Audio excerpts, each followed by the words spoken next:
Yes, well, I can remember the day that I gave my heart to Jesus very clearly. I was very blessed, being brought up in a Christian home, and I understood from a very early age that I was a sinner. And it was bothering me. I was 10 years old at the time, and I was worried what would happen to me if Jesus came back tonight. And we had a service in our church, the Evangelical Church in Whittam. On that particular night, it was a baptismal service. And at the end of the service, an invitation was given to anybody who might want to make a declaration of their faith. And I suddenly found myself walking down the aisle to the front of the church, indicating that that is precisely what I wanted to do. That was the 23rd of January 1944. So it has been my wonderful experience to be a Christian for over 80 years.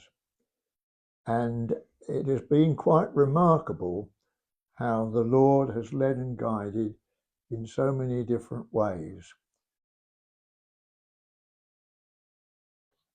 So how difficult was it raising the funds even to get started? Are you able to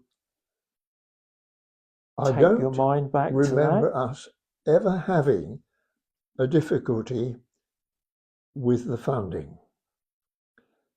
What was very impressive was the fact that when the need was stated, the funds were provided.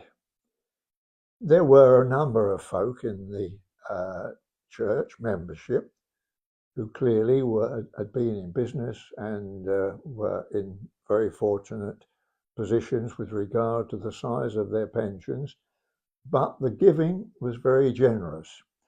And right from the start, right from the word go, Mr. Wright made it perfectly plain to the church that this involved everybody, every single person. And as such, I don't remember that funding ever proved to be an embarrassment or a difficulty. At just the right time, those funds were available.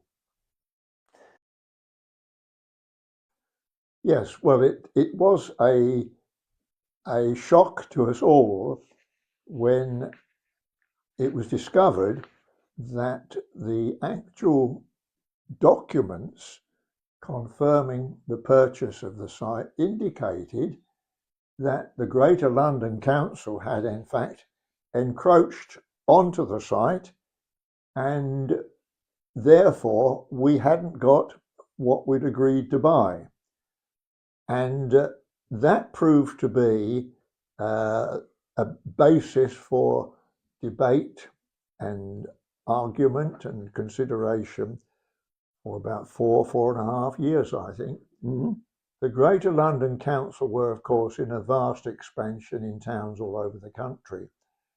And I think that they probably didn't realise that Little Frinton was going to stand in the way of their plans. Yes, it did, because it involved lawyers, and I don't say that in any sense critically. That's just the nature of the law. But it did take a long while to resolve, and it was a disappointment and a setback, we as church members felt, but in fact it was not that at all.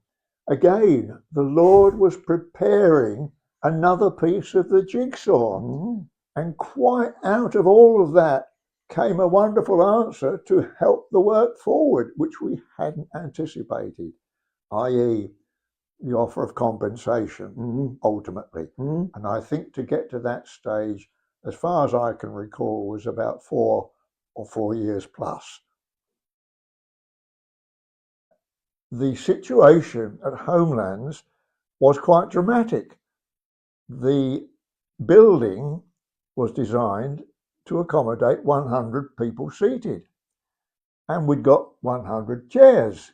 But in fact, it was clear by about 6:15 that the congregation was going to far exceed the 100 seats. So folk from the Free Church started using the car to take a consignment of chairs from the Free Church up to Homelands for people to sit.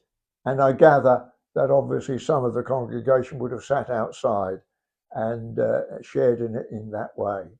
But that was the remembrance that I have of it. Apart from one other thing, I was conducting, as I said, the service in Connaught Avenue, and of course, in between the prayers or the Bible reading, there'd be another thump, another bang, and that was another consignment of chairs going up. And so that was the way that it worked, and it was quite thrilling and exciting.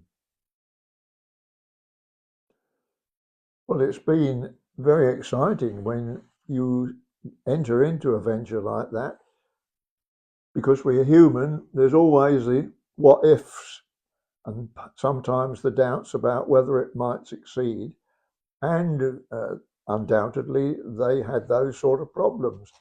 But each step of the way, the Lord clearly led.